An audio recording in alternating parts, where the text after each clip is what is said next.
Hello everyone, so welcome back to our YouTube channel that is chemistry Sarathi. जनाब स्वागत है आप सभी का हमारे इस वीडियो में। तो आज के इस वीडियो में हम बायोमोलिक्यूल्स के सारे पीवाईक्यूज करने वाले हैं जो कि जनवरी अटेम्प्ट 2026 में पूछे गए थे। लास्ट में आपको सॉल्ट एनालिसिस के भी सारे पीवाईक्यूज करा दिए जाएंगे, है ना। 4 पीवाईक्यूज के पूछे गए थे, 4 क्वेश्चन उससे पूछे गए थे, तो वो भी करा दिए जाएंगे यहाँ पर। एंड ये हमारा लास्ट सेशन होने वाला है। सारे क्वेश्चंस ऑलरेडी कंप्लीट हो चुके हैं, सिर्फ और सिर्फ बायोमोलिक्यूल्स एंड सॉल्ट एनालिसिस बचा हुआ था, तो आज वो भी कंप्लीट हो जाने वाला है, राइट। पीडीएफ कंप्लीट पीडीएफ आपको हमारे टेलीग्राम चैनल पर मिल जाएगी आज शाम तक, तो जनाब उसको डाउनलोड कर लें, आपको बहुत बेनिफिट हो रहा होगा। सभी क्वेश्चंस की प्रैक्टिस करें, कोई भी क्वेश्चन नहीं हो रहा है वीडियो सॉल्यूशन देखिए, आप डेफिनेटली बहुत ज्यादा इंप्रूव करने वाले हैं, है ना। चलिए बिना किसी देरी के हम इस वीडियो को शुरू कर रहे होंगे। Question number 1, the correct statement आपसे पूछा गया है ABCD। ठीक, पहला स्टेटमेंट क्या है? Activation energy for enzyme catalysed hydrolysis of sucrose is lower than that of acid catalysed hydrolysis. तो यहां पर एसिड कैटलाइज्ड है हाइड्रोलिसिस एंड यहां पर क्या है? Enzyme catalysed. ओके, ध्यान सुनिए, जो आपका एंजाइम होते हैं ना, आप लिखना चाहें लिख सकते हैं, enzymes are highly efficient biological catalyst. हाँ, आपके जो एंजाइम्स होते हैं वो बायोलॉजिकल कैटलिस्ट के केस में बहुत ही ज्यादा हाईली एफिशिएंट होते हैं। दैट मींस वो एक्टिवेशन एनर्जी को कम कर देने वाले हैं। एक्टिवेशन एनर्जी कम हो रही होगी तो बात तो बिल्कुल सही है ना। यस, आपका स्टेटमेंट ए बिल्कुल सही है ना। यहाँ पर सुक्रोज की बात करी गई है, तो यस जनाब, सुक्रोज के केस में आपका जो एंजाइम होने वाला है वो क्या हो जाने वाला है? सुक्रेज, है ना। आपका जो एंजाइम हो रहा होगा वो ये हो जाने वाला है, सुक्रेज। ठीक है, कोई दिक्कत है आपको? ये बहुत ही बेहतरीन आपको एक पाथ प्रोवाइड करेगा, एक्टिवेशन एनर्जी को कम कर देने वाला है in comparison to mineral acid, या फिर आप एसिड बोले। ठीक है, okay. B, during denaturation secondary and tertiary structures of proteins are destroyed but primary structures remains intact. Denaturation क्या होता है? मतलब नेचुरल पोजीशन को बर्बाद कर देना। डिनेचुरेशन मतलब जो नेचुरल पोजीशन होती है उसको बर्बाद कर देना। आप बर्बाद कैसे करते हैं? हाई हीटिंग, मतलब आप हीट कर रहे होते हैं, या फिर आप पीएच को चेंज कर रहे होते हैं। ठीक है, चेंजिंग पीएच, इन दोनों तरीकों से आप डिनेचुरेशन करते हैं किसका? प्रोटीन्स का। ठीक है, बट खास बात यह है कि आप प्राइमरी स्ट्रक्चर्स को तब भी नहीं तोड़ सकते। प्राइमरी स्ट्रक्चर जैसे होते हैं वो ऐसे ही रहने वाले हैं। Primary structures remain intact and yes secondary and tertiary structures of proteins are destroyed. Yes, आप सेकेंडरी टर्शियरी को डिस्ट्रॉय कर सकते हैं बट प्राइमरी को डिस्ट्रॉय नहीं कर सकते। तो ये वाली बात भी जनाब आपकी बिल्कुल सही है ना, क्योंकि प्राइमरी स्ट्रक्चर में जो कोवेलेंट पेप्टाइड बॉन्ड्स होते हैं उनको आप छेड़ नहीं सकते हैं। You can not harm covalent peptide bonds present in primary structure of protein, है ना। ओके, सी स्टेटमेंट को देखेंगे। अब सी लगा है, nucleotides are joint together by glycosidic linkage between C1 and C4 carbon of pentose sugar. तो ये बात जनाब है आपकी बिल्कुल गलत। कैसे गलत है? हाँ देखिए, जो मैंने रफ कर दिया ना, आप लिखना चाहें तो लिख सकते हैं, और आपको लिखना भी चाहिए अगर आपको नहीं आ रहा है। फिलहाल के सी देखते हैं। Nucleotides are joint together by glycosidic linkage. नहीं, ग्लाइकोसिडिक लिंकेज नहीं, फॉस्फोडाइस्टर लिंकेज होना चाहिए यहाँ पर। फॉस्फोडाइस्टर के थ्रू जुड़ रहे होंगे, फॉस्फोडाइस्टर लिंकेज, वो भी C1 C4 नहीं होगा लिंकेज, वो भी C3 एंड C5 कार्बन होने वाला है। C3 पहले का, C5 दूसरे का। कोई दिक्कत है इसमें, है ना। फॉस्फोडाइस्टर लिंकेज होगा, ये ग्लाइकोसिडिक लिंकेज इस केस में गलत होने वाला है। और अब डी वाला देखते हैं। Quaternary structure of proteins represents overall folding of polypeptide chain. नहीं, क्वाटरनरी नहीं, टर्शियरी होगा यहाँ पर। टर्शियरी होने की वजह से गलत हो जाने वाला है ना। क्वाटरनरी नहीं होगा, टर्शियरी होना चाहिए। सही लाइन तो ये होगी, tertiary structure of proteins represents overall folding of the polypeptide chain. तो ए एंड बी सही है, तो ऑप्शन नंबर ए आपका, ऑप्शन नंबर 1 आपका बिल्कुल सही हो रहा होगा। ठीक, moving forward, question number 2, from the given following A to D cyclic structure those will not लिखा हुआ है, will not react with tolerance reagent. अच्छा जी, तो टॉलरेंस रिएजेंट होता क्या है? बहुत बार आपने इसके बारे में सुना होगा, NHC AgNH3 होल ट्वाइस, और ये बाहर OH। ठीक है, Ag प्लस में एग्जिस्ट कर रहा होता है यहाँ पे। ओके, देखिए tolerance reagent will not react with tolerance reagent, यानी कि देखिए कौन कौन रिएक्ट करने वाला है इसके साथ? इसके साथ वही रिएक्ट करेगा। पहले तो आप ये समझिए कि ये क्या है? ऑक्सीडाइजिंग एजेंट है ये, मतलब ये सिर्फ और सिर्फ रिड्यूसिंग शुगर के साथ रिएक्ट करने वाला है। It will react with reducing sugars. ठीक है, कोई दिक्कत है इसमें? रिड्यूसिंग शुगर, पर आपसे क्या कहा गया है? आपसे तो कहा गया है नॉट रिएक्ट मतलब नॉन रिड्यूसिंग शुगर होना चाहिए आपके पास। इट विल नॉट रिएक्ट, ये सारी बातें आपको पता होनी चाहिए। It will not react with non reducing sugar. ठीक है, तो आपको यहां पर ये देखना है कि इन चारों में से नॉन रिड्यूसिंग शुगर कौन कौन से हैं। ठीक है, तो जो मैं बोलने वाला हूं वो सारी बातें आपके दिमाग में छपी हुई होनी चाहिए, है ना। रिड्यूसिंग शुगर के बारे में आपको ये पता होना चाहिए कि इसके पास हेमी एसिटल या फिर हेमी कीटल ग्रुप होना चाहिए एट एनोमेरिक कार्बन। बोलिए हाँ या ना। एनोमेरिक कार्बन क्या होता है? अब ये समस्या आपके दिमाग में आ चुकी होगी, चलिए वो भी सॉल्व कर दी जाएगी। पहले यहां पर लिखिए एट एनोमेरिक कार्बन। मैं जानता हूं बायोमोलिक्यूल थोड़ा सा अच्छा लेवल का चैप्टर है ये, आपको तकलीफें कर रहा होता है, इसके स्ट्रक्चर्स देखते ही आप डर जाते हैं, है ना। At anomeric carbon hemi acetal या फिर हेमी कीटल ग्रुप होना चाहिए, हेमी कीटल ग्रुप होना चाहिए, ठीक है। उस केस में आप उसको रिड्यूसिंग शुगर बोल रहे होंगे। एंड नॉन रिड्यूसिंग के केस में क्या होगा, नॉन रिड्यूसिंग के केस में जनाब एट एनोमेरिक कार्बन एसिटल या फिर कीटल लिंकेज आपको नजर आ रही होगी, एसिटल या फिर कीटल लिंकेज आपको नजर आ रही होगी। अब ये एनोमेरिक कार्बन क्या होती है, ये किस बला का नाम है, देखिए एनोमेरिक कार्बन वो कार्बन जिसे दो ऑक्सीजन जुड़े हुए हैं, मतलब सिंपल है ना, एक ऐसा कार्बन जिसे दो ऑक्सीजन जुड़े हुए हैं, तो ऑक्सीजन जो कहां पर जुड़े हैं, इससे ना, इसी कार्बन से आपको दो ऑक्सीजन नजर आएंगे, यहाँ पर एक यहाँ पर, तो यही वाला आपका एनोमेरिक कार्बन है, यही वाला एनोमेरिक कार्बन है जनाब, यही है एनोमेरिक कार्बन, ठीक। इसी एनोमेरिक कार्बन से आपको देखना है हेमी एसिटल कीटल लिंकेज है या नहीं है। अच्छा देखिए ये रिएक्ट करता है, बहुत ही अच्छी बात है, बट रिएक्ट करता क्यों है, रिड्यूसिंग शुगर इसके साथ टॉलरेंस रिएक्ट के साथ रिएक्ट कर क्यों जाता है, वो इसलिए करता है क्योंकि जनाब hemi acetal group that means देखिए जब ये सॉल्यूशन में होगा तो ये ओपन हो जाएगा, दैट मींस एल्डिहाइड या फिर अल्फा हाइड्रोक्सी कीटोन में ओपन हो रहा होगा, एल्डिहाइड या फिर अल्फा हाइड्रोक्सी कीटोन में ओपन हो रहा होगा, ठीक है। और वही अल्फा हाइड्रोक्सी कीटोन या फिर एल्डिहाइड यहाँ पर क्या है आपके पास सिल्वर आयन ना, मैंने बोला था आपको Ag+ में है, ऑक्सीडाइजिंग एजेंट है, यानी खुद का रिडक्शन कर रहा होगा, एंड इसकी वजह से ये Ag+ से Ag में कन्वर्ट हो रहा होता है, दैट मींस सिल्वर आयन से मेटालिक सिल्वर में कन्वर्ट हो रहा होगा, दैट मींस रिएक्शन तो हो गई। यस, रिड्यूसिंग शुगर में ये जो होता है ना आपका स्ट्रक्चर, वो जब सॉल्यूशन में जा रहा होता है ये ओपन हो जाता है, aldehyde and alpha hydroxy ketone के रूप में ओपन हो रहा होगा, एंड देन ये रिएक्ट करने वाला है Ag+ के साथ, Ag+ से Ag का फॉर्मेशन हो रहा होगा, दैट मींस रिएक्शन कंप्लीट आपको नजर आने वाली है। बट वही काम यहाँ पर नहीं होगा, एल्डिहाइड या फिर अल्फा हाइड्रोक्सी कीटोन में ये वाला स्ट्रक्चर ओपन नहीं होगा, दैट मींस रिएक्शन नहीं होगी। अब आपको ध्यान ये रखना है, यहाँ पर आपको OH ग्रुप नजर आ रहा होगा कार्बन पर एक, है ना, और यहाँ पर आपको कार्बन पर OR ग्रुप नजर आ रहा होगा, ठीक। सारे कॉन्सेप्ट क्लियर होते हुए ही हम आगे बढ़ेंगे।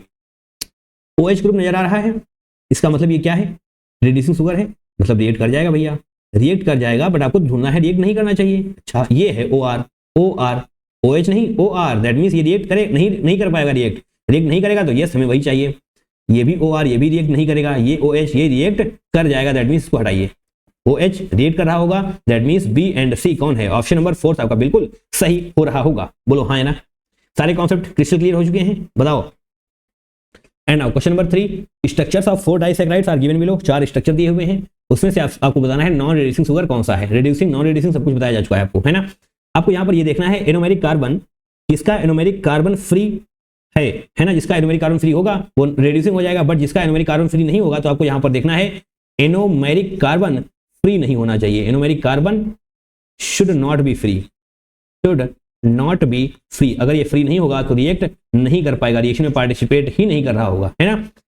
तो जो पहला स्ट्रक्चर है आपका वो है जनाब माल्टोज का, माल्टोज का है, और ये है आपका लैक्टोज, ये है आपका लैक्टोज। इन सभी में आपको ये एनोमेरिक कार्बन फ्री होता हुआ नजर आ रहा होगा, यस एनोमेरिक कार्बन फ्री होगा, दैट मींस रिएक्शन करने वाला है। बट जैसे ही आप यहां पर देखेंगे ये क्या है, सुक्रोज, अल्फा 1,4 ग्लाइकोसिडिक बॉन्ड है ना, और यहां पर क्या है beta 1,4 glycosidic bond, and sucrose में आपके पास जनाब एक बार फिर से क्या आ चुका है, alpha D glucose and beta D fructose, ये आपका है ग्लूकोज, ये आपका है फ्रक्टोज, बोलो हाँ है ना।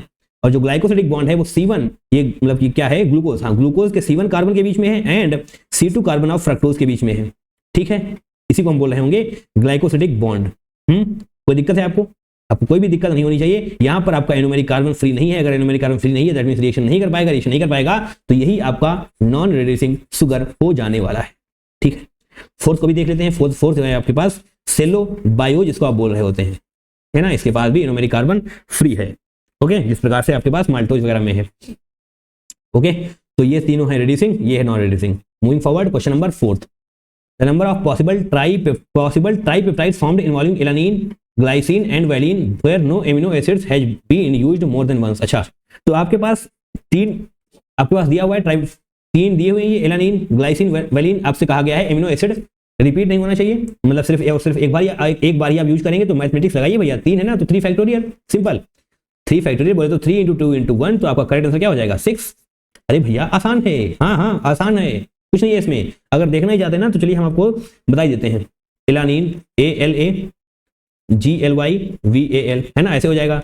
इसको आप यहाँ पर रोक के रखें, इसको रिवर्स कर दें, तो GLY हो जाएगा। अब मतलब एलानिन आप लेकर आ चुके हैं, ग्लाइसिन की बारी है आगे आने की, ग्लाइसिन की बारी है तो एलानीन आप यहाँ कर दें, वैलिन को एक बार फिर से लास्ट में लेकर जाएं।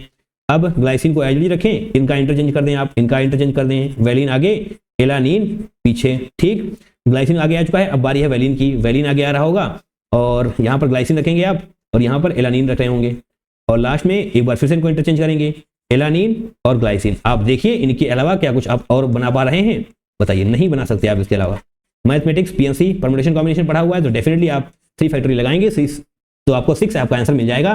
नहीं रिस्क लेना चाहते, टाइम दे रहे हैं आप 1 मिनट, कोई दिक्कत नहीं, इसको बनाकर देख लें। ठीक, आंसर गलत नहीं होना चाहिए वाला। And now question number 5th matching का क्वेश्चन है और बहुत इंपॉर्टेंट है। आई होप आपने ये सारी चीजें पढ़ रखी होंगी।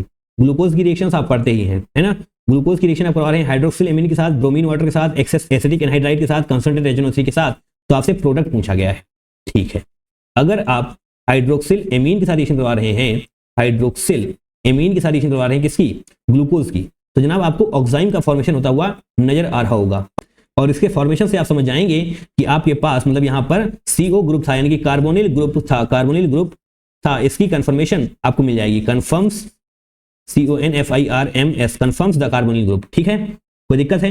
यानी कि आपको कहां पर है ग्लूको ऑक्साइम, यस A का 4th जाएगा। अरे ग्लूकोज ना, तो ग्लूको ऑक्साइम A का 4th, option 2nd and 1st तो नहीं होगा।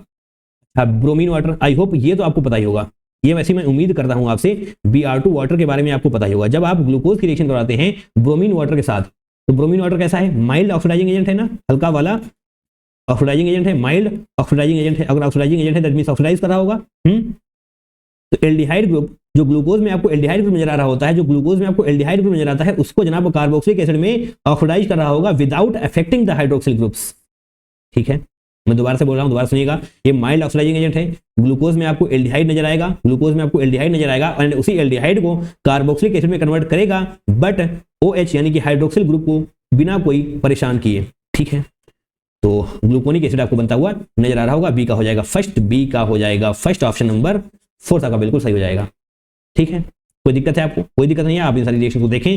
नहीं समझ आ रहा है, याद कर लीजिए, आपको सीधा सीधा पूछा जाएगा। सी क्या है? Acetic excess anhydride. Acetic excess anhydride में क्या होगा?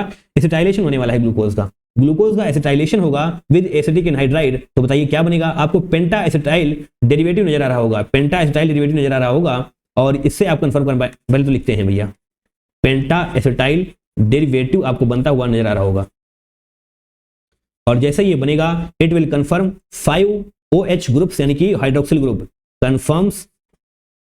अब ऐसा होता ही है, मतलब हम क्या बताएं इसमें क्यों होता है, कैसे होता है? कंफर्म्स 5 हाइड्रोक्सिल ग्रुप यानी कि OH ग्रुप। ठीक है, आपको बस ये याद कर लेना है भैया, ये याद ही करना पड़ेगा, इसमें हम कुछ नहीं कर सकते। ऐसा होता है, क्यों होता है, नहीं कुछ नहीं, बस होता है इसका। ठीक है, और 5 हाइड्रोक्सिल ग्रुप से आप समझ जाएंगे कि आपका प्रोडक्ट क्या है? ग्लूकोज पेंटा एसिटेट। ग्लूकोज पेंटा एसिटेट ना, तो सी का 2nd होना चाहिए, सी का 2nd होना चाहिए है एंड डी का 3rd, ऑब्वियस बात हो जाएगा। नहीं बताया तो हम बताते हैं कैसे हो जाएगा। कंसंट्रेटेड HNO3 है आपके पास, बोले तो नाइट्रिक एसिड। आप सभी जानते हैं, पूरी दुनिया जहां जानती है कि ये अच्छा वाला, बहुत ही बेहतरीन वाला ऑक्सीडाइजिंग एजेंट है जनाब, ये HTRONG। चल जाओ, स्ट्रॉन्ग ऑक्सीडाइजिंग एजेंट। और अगर ये स्ट्रॉन्ग ऑक्सीडाइजिंग एजेंट है तो उसका काम क्या है? इसका काम है जनाब ये सभी को, मतलब जो भी एल्डिहाइड ग्रुप हो चाहे एल्कोहलिक ग्रुप हो, सभी को कार्बोक्सिलिक एसिड ग्रुप तक लेकर के जाने का काम इसका है। कंसंट्रेटेड HNO3 का स्ट्रॉन्ग है ना, तो एल्कोहल हो चाहे एल्डिहाइड हो, सबको कार्बोक्सिलिक एसिड लेकर जाएगा। दैट मींस लास्ट में आपको सैकरिक एसिड मिलने वाला है, डाई कार्बोक्सिलिक एसिड ना, दैट मींस सैकरिक एसिड। डी का थर्ड ऑलरेडी आपके पास लिखा हुआ है, तो ऑप्शन नंबर 4 सही हो जाएगा। तो अगर आप रिएक्शन समझना चाहें तो चलिए हम समझा देते हैं आपको, रिएक्शन थोड़ा बनाकर दिखाते हैं। यहाँ पर तो स्लाइड है ही नहीं, यहाँ पर भी नहीं, आगे है क्या? एक्चुअली प्लान था नहीं कुछ आपको ये समझाने का, बट ठीक है। देखिए यहाँ पर आप इसको रफ कर दें, हम इसको रफ कर देंगे। आपके पास एल्डिहाइड होने वाला 6 कार्बन, ग्लूकोज है ना, तो 6 कार्बन, ऊपर कार्बन और कार्बन, कार्बन 3 4 5 है ना, और ये 6 हो जाएगा। ठीक है, 3 3 6 कार्बन हो जाएंगे आपके पास। यहाँ पर आपको CHO नजर आ रहा होगा, ऐसे यहाँ पर आपको OH नजर आता है, इस तरफ H नजर आता है और दूसरे कार्बन पर आपको उल्टा नजर आ रहा होता है। ठीक है, OH, और एक बार फिर से आप OH वैसे ही लगाएंगे, H OH H, और लास्ट में क्या होता है? CH2OH। ये हो जाएगा आपका क्या? ग्लूकोज। ये आपका ग्लूकोज हो जाने वाला है। Okay, C6H12O6। इसकी रिएक्शन आप करवा रहे हैं किसके साथ? HNO3 के साथ। HNO3 के साथ तो मैंने आपसे कहा ग्लूकोज में जो भी एल्डिहाइड होगा, एल्कोहल होगा, सभी को जनाब कन्वर्ट कर देने वाला है किसमें? कार्बोक्सिलिक एसिड में। कार्बोक्सिलिक एसिड में बाकी सब वैसे का वैसा ही रहेगा। इसको आप ऐसे ऐसे भी बना रहे होते हैं, 3 1 2 3 4, है ना, 1 2 3 4, ये आ गया 4, तो दैट मीन्स थोड़ी सी लाइन छोटी कर लें, थोड़ी सी लाइन छोटी कर लेंगे हम ऐसे। यहाँ पर आपका ये CH2OH था, ये भी COOH में ही कन्वर्ट होता हुआ नजर आ रहा होगा, इसको आप ऐसे बना लें OH H OH OH और यहाँ पर OH, यहाँ पर H, यहाँ पर H, ठीक है। ये हो जाएगा आपका क्या, saccharic acid, SACCHARIC, saccharic acid. जो आपके पास माइल्ड ऑक्सीडाइजिंग एजेंट था यानी कि ब्रोमीन वाटर था, अगर ब्रोमीन वाटर आपके पास होगा तो सिर्फ और सिर्फ एल्डिहाइड ही COH में कन्वर्ट हो रहा होगा। CH2OH एज इट इज यहाँ पर CH2OH के ही फॉर्म में लिखा हुआ आपको नजर आ जाएगा। इन सभी के साथ कुछ भी नहीं होता, ठीक, इनके साथ होता है CH2OH एल्डिहाइड, CH2OH CH2OH ही रहेगा, एल्डिहाइड कार्बोक्सिलिक एसिड बन जाएगा। किसी बात कर रहे हैं हम ब्रोमीन वाटर की, क्योंकि जनाब वो क्या होता है, माइल्ड ऑक्सीडाइजिंग एजेंट। ओके, छोटी छोटी बातें पर इंपॉर्टेंट है इसलिए पता होनी चाहिए। तो यस, ऑप्शन नंबर 4 आपका सही है। And now we are moving forward. That is question number 6.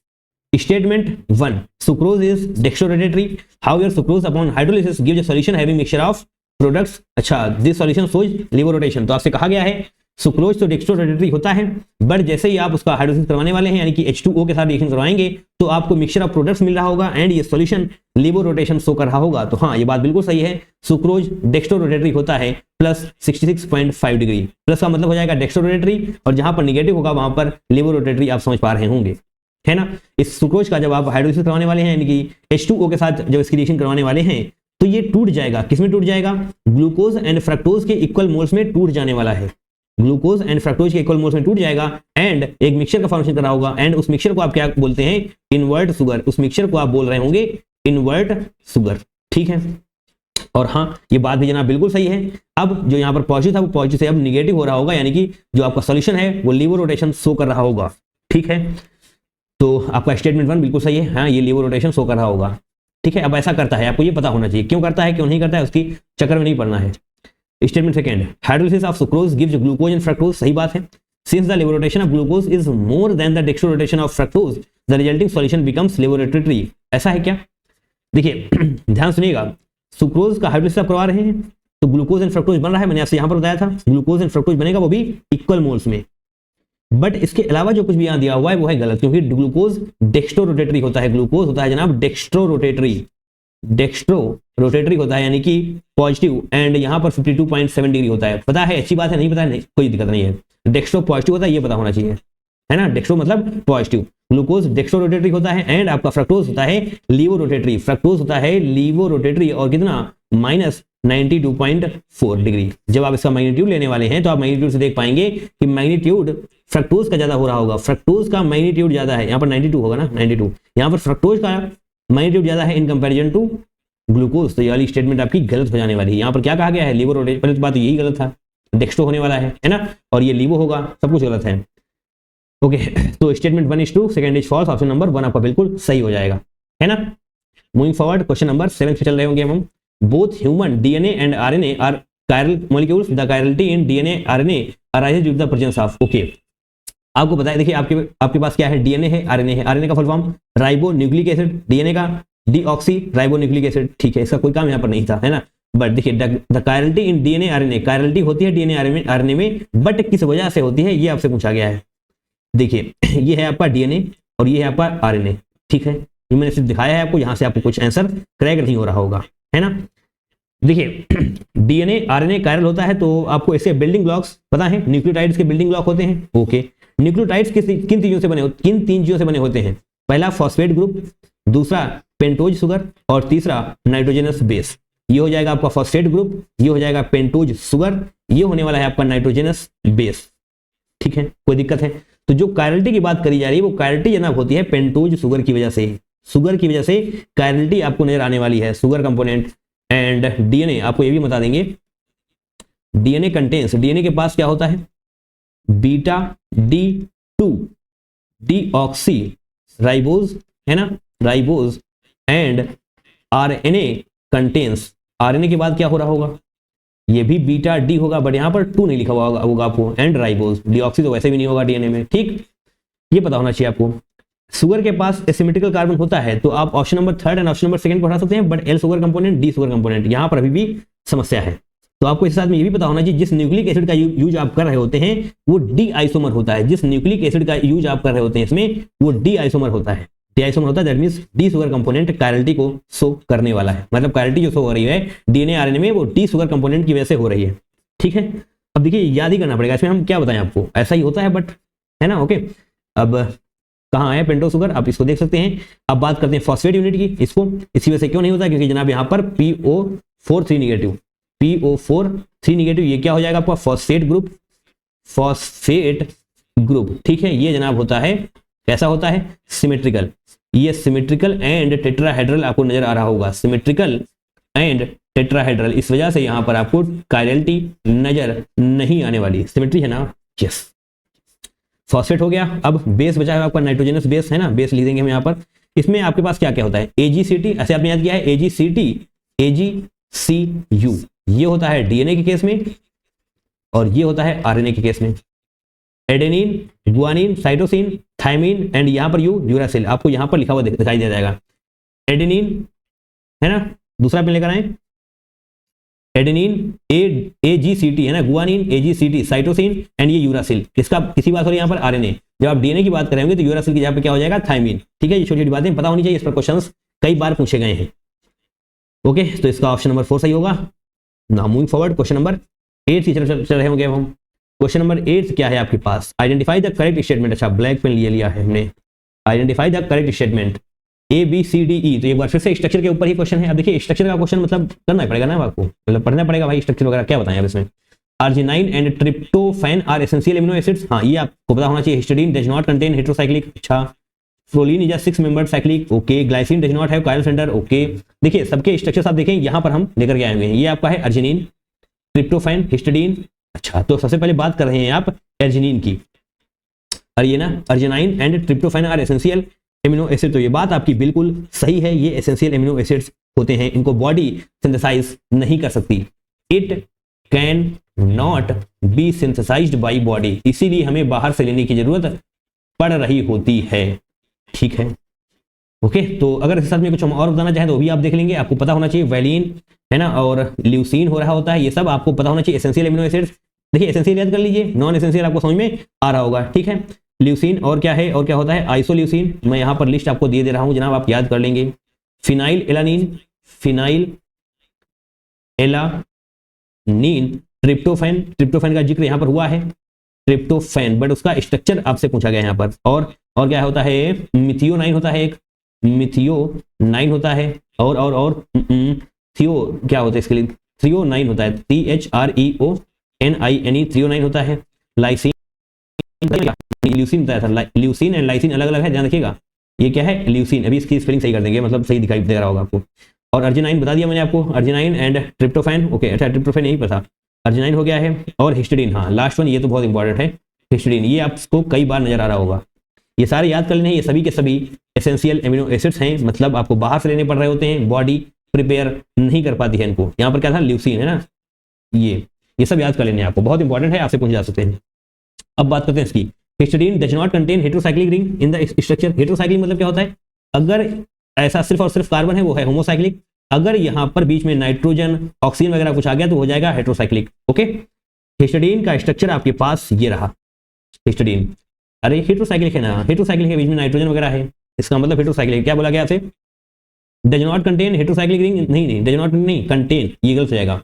Proline is 6 membered cyclic ring amino acid, proline कहाँ है, प्रोलीन कहाँ है, ये है 6 मेंबर्ड नहीं 5 मेंबर्ड, 1 2 3 4 5 मेंबर्ड रिंग है, 5 मेंबर्ड है, गलत करिए। अब देखिए, अब इसमें हम क्या बताएं, बताइए, मतलब ऐसा होता है ना, अब स्ट्रक्चर आपको याद ही करने पड़ेंगे, ऐसा नहीं है कि हमें ये सारे स्ट्रक्चर याद हैं। मैं हाँ यकीन बता रहा हूँ, मतलब सच बता रहा हूँ मैं आपको, स्ट्रक्चर हमें याद नहीं है, तभी तो फोटो लेकर आए हैं हम।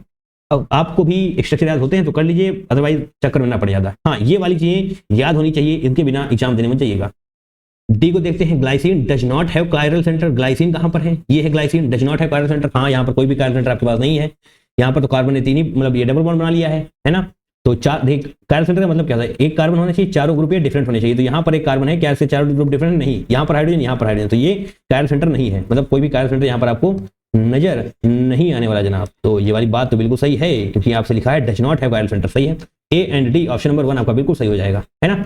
ई को देख लेते हैं। 16 has characteristic feature of side chain as MEsCH2CH2, है ना, ऐसा होता है क्या। देखिए 16 का स्ट्रक्चर कहाँ है, यहाँ है, कहाँ पर आपको ME दिखाई पड़ रहा है, बताओ। मिथाइल कहीं पर दिखाई दे रहा है तुम्हें, नहीं दिखाई दे रहा है, तो ये क्या है, गलत है, ये ऑब्वियस सी बात है। मिथाइल वगैरह कुछ दिखाई दिया, नहीं दिया था।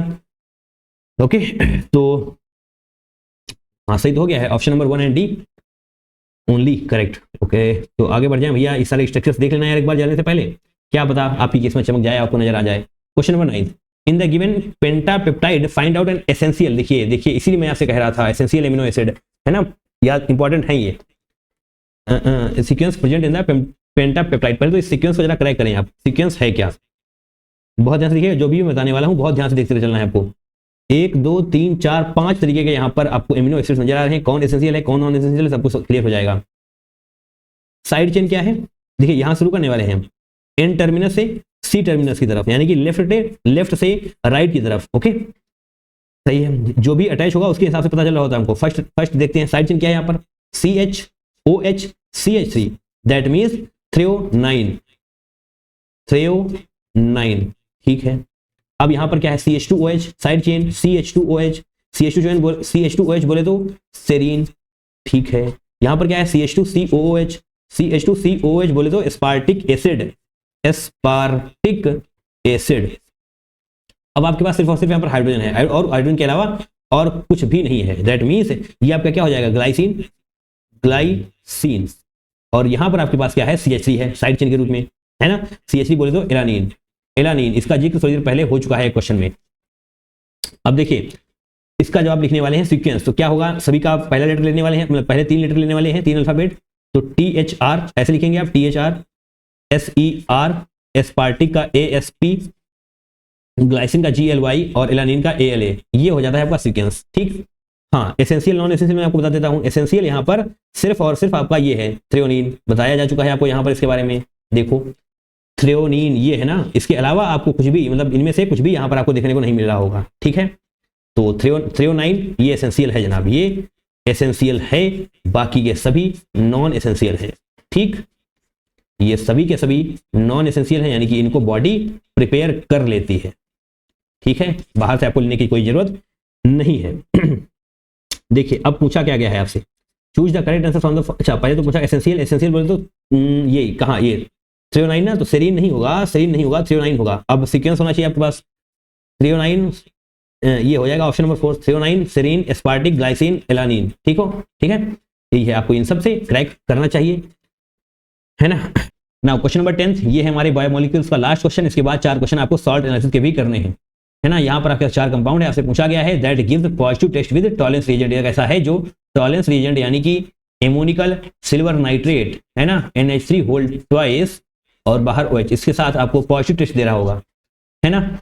AG में कन्वर्ट हो रहा होगा, यानी कि आयन से सॉलिड में कन्वर्ट हो रहा होगा, दैट मीन्स ये डिपॉजिट होता हुआ आपको नजर आ रहा होगा, किस पर, टेस्ट ट्यूब पर, जहां पर ये सब करने वाले हैं आप, वहां पर आपको ये सिल्वर डिपॉजिट होता हुआ नजर आ रहा होगा, सिल्वर मिरर का फॉर्मेशन हो रहा होगा। अच्छा होगा तो ठीक है, बट कैसे होगा, देखिए ये किसके साथ, देखिए हाँ ये भी तो बताना है आपको, बता चुके हैं हम, बट फिर भी बता देते हैं। माइल्ड ऑक्सीडाइजिंग एजेंट है, ये माइल्ड ऑक्सीडाइजिंग एजेंट है, दैट मीन्स एल्डिहाइड से एसिड तक ले जाएगा, एल्कोहल्स को कुछ नहीं होगा, एल्डिहाइड से एसिड ले जाने वाला है, यानी कि अगर आपके रिएक्टेंट में आपको एल्डिहाइड नजर आ रहा है, दैट मीन्स तो आपको ये पॉजिटिव टेस्ट देने वाला है, ठीक है।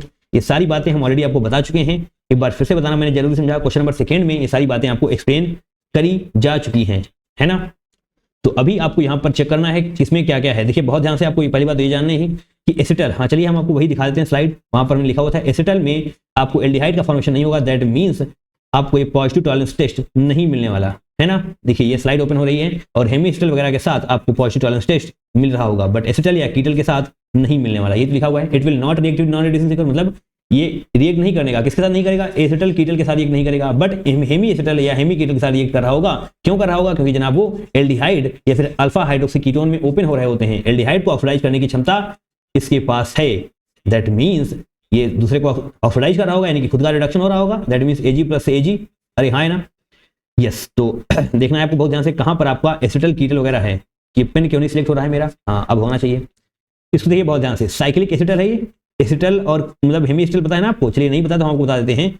हेमी एसिटल का मतलब होता है एक कार्बन पर एक OH और एक OR ग्रुप, हेमी एसिटल के केस में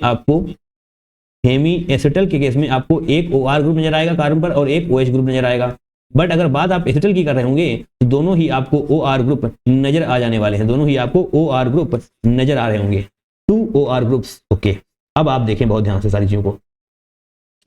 OR, अरे हाँ है ना OR, और यहाँ पर OR, दैट मींस ये क्या है, साइक्लिक एसिटल है ये।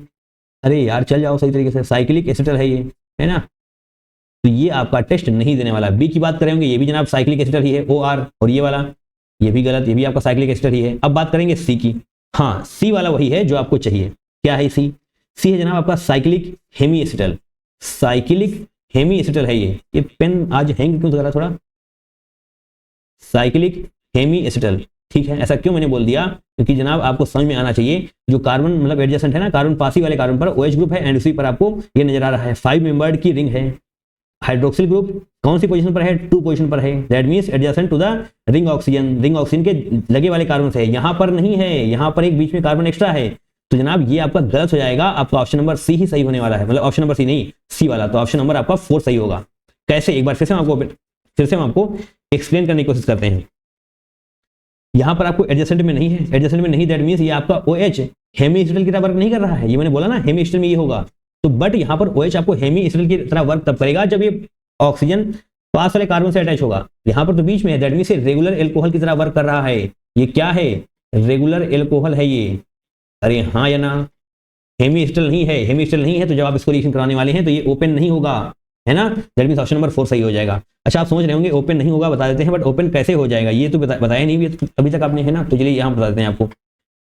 5 की चेन बन जाए बस ऐसे ये, और हाँ OH, इसको ऐसे ओपन कर लेंगे OH, और यहाँ पर एक हाइड्रोजन, ठीक है। कार्बन की 4 वैसी बनती है ना। जो आप बेस लेने वाले हैं ना, वहां से निगेटिव आपको मिलेगा, वो निगेटिव यहाँ पर आएगा, इसको बाहर करेगा, और उसके बाद जनाब ये वाला बॉन्ड इस तरफ आ जाने वाला है ना। और यहाँ पर इलेक्ट्रोनेगेटिव डिफरेंस होगा, तो जनाब ये वाला बॉन्ड इस तरफ आ जाने वाला है। दैट मींस अब देखिए यहाँ पर ये बनाने वाले हैं हम। पहले तो इसको बनाइए ऐसे, और ये बॉन्ड ओपन हो चुका है ना, ये वाला ऐसे ओपन हो चुका है। दैट मींस O निगेटिव हो जाएगा, ये ऐसे जाएगा, O निगेटिव हो जाएगा, ये वाला बॉन्ड ओपन हो चुका है और ये इधर आ चुका है। दैट मींस यहाँ पर डबल बॉन्ड O हो जाएगा, डबल बॉन्ड O हो जाएगा, और यहाँ पर H एचडी रहने वाला है। कोई दिक्कत है? कुछ गलत बनाया मैंने? नहीं। और इस कार्बन पर थोड़ा सा, यहाँ पर कार्बन नहीं, यहाँ पर हाइड्रोजन आपको जोड़ना पड़ रहा होगा। हाइड्रोजन है ना, मैंने कार्बन क्यों जोड़ा यहाँ पे? थोड़ा सा ओपन कर लेते हैं आपको। एक कार्बन, अरे एक कार्बन है कहाँ? ये कार्बन है यहाँ पर, ये वाला कार्बन जो मैंने यहाँ पर से ओपन कर दिया है, ये डबल बॉन्ड O अब जुड़ रहा होगा, डबल बॉन्ड O जुड़ रहा होगा, हाइड्रोजन यहाँ पर एच, सही है। क्या नजर आ रहा है तुम्हें अभी? CHO ना, यही चाहिए था हमें। अगर ओपन होने के बाद अगर एल्डिहाइड मिल रहा है, दैट मींस यस, अब ये आपको पॉजिटिव टॉलरेंस टेस्ट देने वाला है। तो इस प्रकार से आप एल्डिहाइड को ओपन होता हुआ देख पा रहे होंगे, ठीक है। तो ऑप्शन नंबर 4 आपका बिल्कुल सही है, सी वाला है जो आपको पॉजिटिव टॉलरेंस टेस्ट दे रहा होगा। अब हम बढ़ रहे हैं सॉल्ट एनालिसिस की तरफ। इसके कुछ क्वेश्चंस हमने जीओसी में करवा दिए थे, बट कुछ क्वेश्चंस यहाँ पर रह गए हैं, तो आपको यहाँ पर करवाए जा रहे हैं। 4 क्वेश्चन रह गए हैं, बट अगर अभी तक आपने हमारे इन दोनों वीडियोस को नहीं देखा, तो मैं आपसे कहूंगा कि आप इन दोनों वीडियोस को देख लें। प्रैक्टिकल ऑर्गेनिक केमिस्ट्री बहुत ही ज्यादा इंपॉर्टेंट है। मैं मतलब 10-15 बार इस चीज के बारे में बोल चुका हूँ, बहुत ज्यादा इंपॉर्टेंट है यार। सॉल्ट एनालिसिस मुझे पता है तुम्हें इसमें तकलीफ रहती है, कैसे याद किया जाए, कटायन, एनायन, प्रेसिपिटेट वगैरह सारी चीजें तुम्हें तकलीफ दे रही होती है ना। तो इन दोनों वीडियोस को देखो, तुम्हें सब कुछ क्लियर होता हुआ नजर आ रहा होगा। एंड बिलीव मी, आगे के 4 क्वेश्चन के बेसिस पर तुम क्रैक कर सकते हो। और ये मत समझ लेना कि क्वेश्चन पूछे गए उसके बाद मैंने बनाया है वीडियो, नहीं, ये तुम्हें वीडियोस अपलोडेड मिल जाएंगी हमारे चैनल पर ऑलरेडी 1 साल पहले से ही। चलिए, तारीफ हो गई। इधर आइए। By usual analysis 1 gram of compound X give magnesium, देखिए ये क्या है, मैग्नीशियम पायरोफॉस्फेट Mg2P2O7, ठीक है। तो यहां पर आपसे पूछा गया है percentage of phosphorus in compound X। देखिए जो कुछ भी लिखा हुआ है इन सारी चीजों को आप पहले सही तरीके से लिखें। आपके पास है mass of organic compound that is X कितना है 1 ग्राम, है ना, यही तो है भैया 1.00 ग्राम। Magnesium pyrophosphate, mass of magnesium pyrophosphate यानी कि Mg2P2O7 कितना है 1.79 ग्राम। इन सारी चीजों को लिख लें तो आसानी रहने वाली है। अब इसका मॉलिक्यूलर वेट आप कैलकुलेट करें। इसका मॉलिक्यूलर वेट क्या हो जाने वाला है? Mg कितना होता है मैग्नीशियम का 24 into 2 48, प्लस फॉस्फोरस का कितना है 31, तो 2 से जाएगा 62 हो जाएगा, प्लस ऑक्सीजन का कितना होता है 16 16 का 112, है ना, सही है, सही है ना, 16 25 80, 16 दूनी 32, हाँ 112 ही होगा। जब आप इसको कैलकुलेट करेंगे तो क्या आएगा 8 2 10 2 12 यानी कि 222, ये आपका सही आ जाएगा 222 ग्राम पर मोल। ये आ चुका है आपका मॉलिक्यूलर वेट। इसका यूज करना है आपको, तभी मैंने बता दिया है। यहाँ पर आपसे पूछा गया है percentage of phosphorus in compound. देखिए ऐसे ही पूछा जाएगा, यहाँ पर परसेंटेज पूछा गया है। नेक्स्ट क्वेश्चन में आपसे percentage of compound in phosphorus पूछा गया है। Sorry percentage of phosphorus in compound पूछा गया है। नेक्स्ट क्वेश्चन में आपसे परसेंटेज ऑफ सल्फर पूछा जाएगा।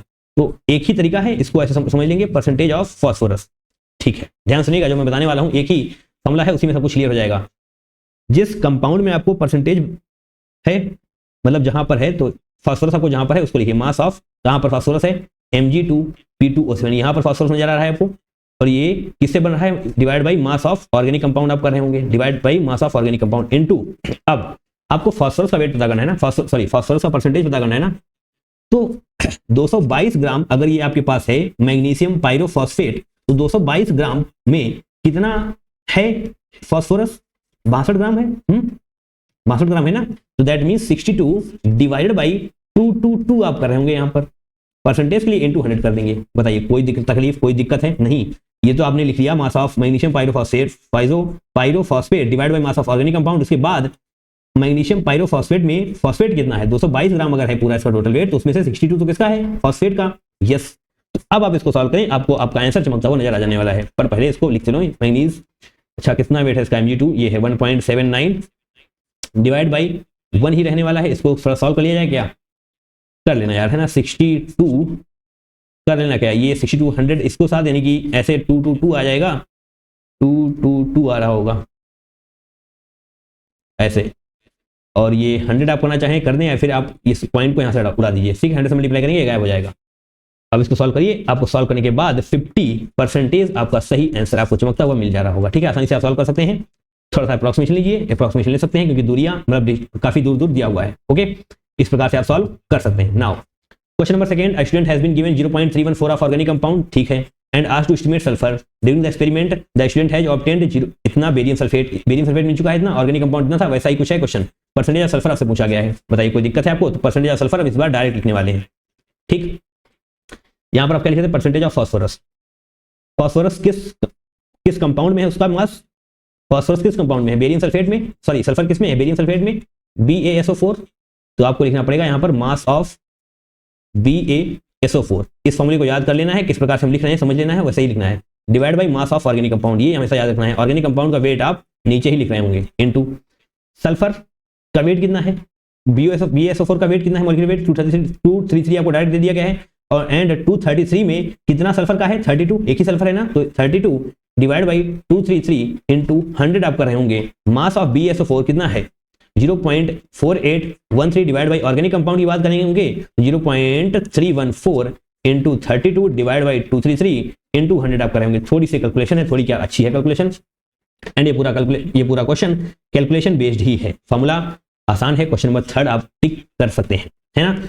आपको ऐसा लग रहा होगा ये नई बातें हैं, नई बातें नहीं है, मैंने आपको प्रैक्टिकल ऑर्गेनिक केमिस्ट्री वाले वीडियो में सारी बातें करा रखी। देखिए मैंने यहाँ पर BaSO4 का फॉर्मेशन किया, बताइए किया ना, यस। Mg2P2O7 मैग्नीशियम पायरोफॉस्फेट का फॉर्मेशन किया, बिल्कुल किया। फॉर्मूला की बात कर रहे होंगे अगर आप, तो ये देखिए मैंने आप क्वेश्चन भी वहां पर सॉल्व कराए हैं, परसेंटेज ऑफ सल्फर इस प्रकार से हम निकाल रहे होंगे, है ना, हमने अलग अलग किया है, यहाँ पर मैंने एक साथ कर दिया है, कोई दिक्कत नहीं, आप ऐसे करना चाहें ऐसे कर लें। Weight of sulphur divide by weight of compound, percentage of sulphur के लिए, है ना, ये आप यहाँ पर लगाएंगे, उसके लिए आपको वेट ऑफ कंपाउंड पता करना पड़ेगा, वेट ऑफ कंपाउंड के लिए आप ये पता करेंगे। दो फॉर्मूले अलग लगाइए या एक ही में लपेट कर लगा दीजिए, आंसर आपका आ रहा होगा। Question number 3, in the group analysis of cations Ba2+ and Ca2+ are precipitated respectively. अच्छा, ग्रुप एनालिसिस ऑफ कैटायंस की बात करेंगे तो Ba2+ एंड Ca2+ जब प्रेसिपिटेट होंगे तो किस प्रकार से प्रेसिपिटेट हो रहे हैं, यानी कि किसका फॉर्मेशन हो रहा होगा। देखो BaCl2 यानी कि Ba2+ प्रेसिपिटेट हो रहा है तो BaCO3 का फॉर्मेशन करेगा, यानी कि कार्बोनेट। Ca2+, अरे यही तो है, क्लोरीन को हटाओ, Ca2+ आ रहा होगा, CaCO3 में हो रहा होगा, एंड इसका प्रेसिपिटेट का कलर कैसा है, white PPT। Carbonate option number 3 टिक करके भैया आगे बढ़ जाओ। ये स्लाइड आप लेकर के कहां से आए हैं, ये स्लाइड हम सॉल्ट एनालिसिस के वीडियो से लेकर के आए हैं, है ना।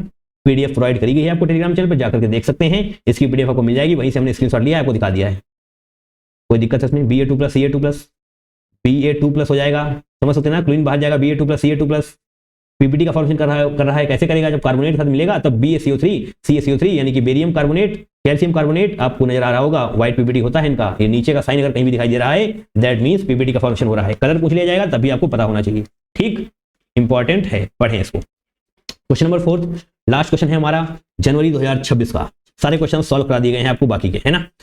Now consider 3 metal chlorides XYZ where X is water soluble at room temperature, Y is springly soluble in water at room temperature, okay, Z is soluble in hot water। अच्छा, Y water soluble है, room temperature पर, sorry x water soluble है room temperature पर, Y हल्का फुल्का soluble है room temperature पर, Z soluble तो है बट हॉट वाटर में सॉल्युबल है।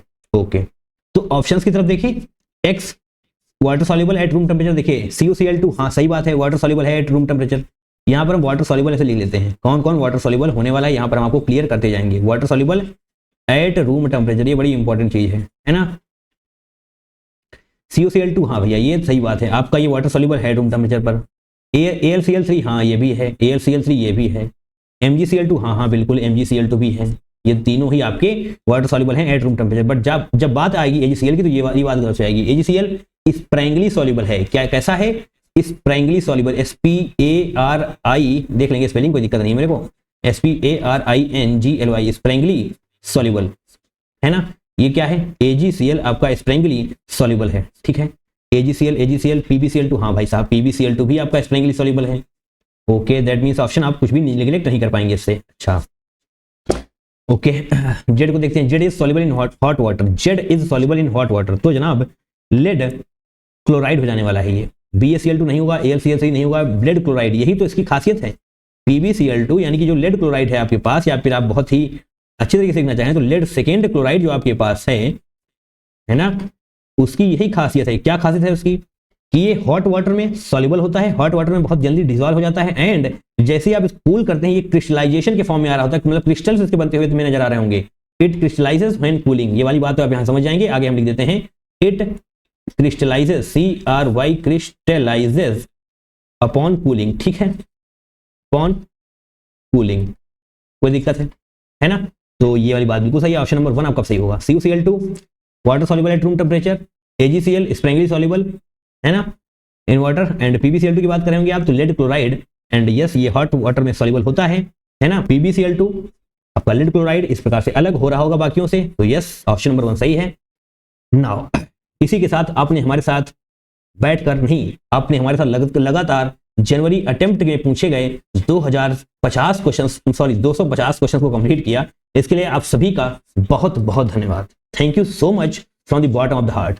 मुझे पता है ये क्वेश्चंस बहुत ही अच्छे लेवल के हैं, आपने किए भी होंगे, मैंने भी अच्छे तरीके से कराने की कोशिश की है, पूरा एक्सप्लेनेशन देने की कोशिश की है ना। अगर नहीं हो रहे हैं तो रेडू करना है, दोबारा से क्वेश्चंस की प्रैक्टिस करनी है, कोई दिक्कत की बात नहीं है। अगर आपसे एक बार में क्वेश्चन नहीं हो रहे हैं, कुछ क्वेश्चन काफी अच्छे हैं, आपको 2-3 बार करने पड़ेंगे, कोई भी किसी भी प्रकार की कोई भी समस्या नहीं है।